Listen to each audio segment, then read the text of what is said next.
Hello សួស្តីអ្នកទាំងអស់គ្នាថ្ងៃនេះខ្ញុំមករៀនដល់គ្នាពីរបៀប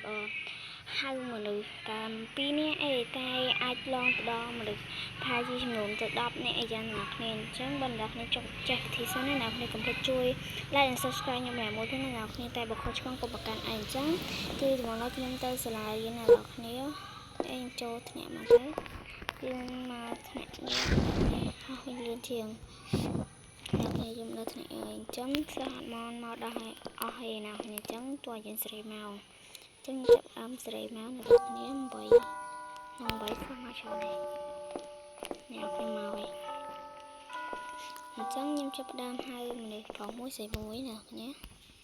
ប៉ុន្តែម្នាក់ឯងអញ្ចឹងយើងហៅសពផ្សេងទៀតដល់យើងហៅមួយនេះមកអញ្ចឹងគឺងើបអញ្ចឹងអ្នកគ្នា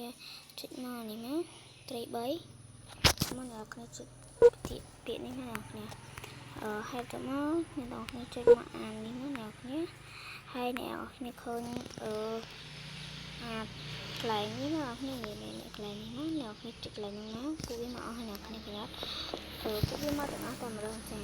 អញ្ចឹងយើងចង់ឲ្យធ្វើស្រស់នេះក៏បានដែរអ្នកគ្នាអញ្ចឹងជាមួយខ្ញុំដាក់ឲ្យមកគ្នាដល់ខ្ញុំចេញទៅក្រៅសិនអ្នកគ្នាឲ្យវាស្លាស់តិចឥឡូវគឺហៅមកទាំងអស់ហើយអញ្ចឹងតើណាអ្នកគ្នាចាប់ចិត្តទៅនេះណា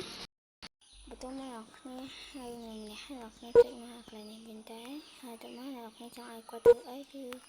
គាត់ធ្វើហ្នឹងហើយដូចជាខ្ញុំចង់ឲ្យគាត់អង្គុយអញ្ចឹងបើខ្ញុំចង់ឲ្យគាត់អង្គុយអ្នកគ្នាគាត់អង្គុយអញ្ចឹងចុចអាហ្នឹងមកគឺអង្គុយទាំងអស់គ្នាតែម្ដងចាំទៅខ្ញុំចុចច្រឡំអ្នកគ្នាត្រូវចុចអានេះណាអ្នកគ្នាខ្ញុំចុចហ្នឹងអ្នកគ្នាចុចទៅគឺគាត់អង្គុយទាំងអស់មកបើអ្នកគ្នាអត់ច្បាស់ទេចាំខ្ញុំចុចបញ្ជាក់ឲ្យអ្នកគ្នាថ្មីអូខេអញ្ចឹងអ្នកគ្នាអត់ច្បាស់ហើយមកទៅអញ្ចឹងខ្ញុំបញ្ជាក់ឲ្យអ្នកគ្នាថ្មីណា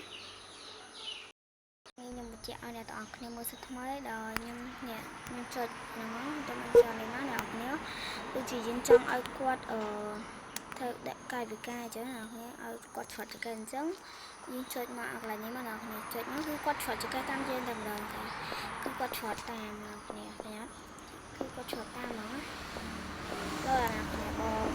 គិតថាវិធីសាស្ត្រហ្នឹងដល់អ្នកគ្នាកុំភ្លេចជួយ like subscribe ខ្ញុំម្នាក់មួយណាអ្នកគ្នាបាយបាយ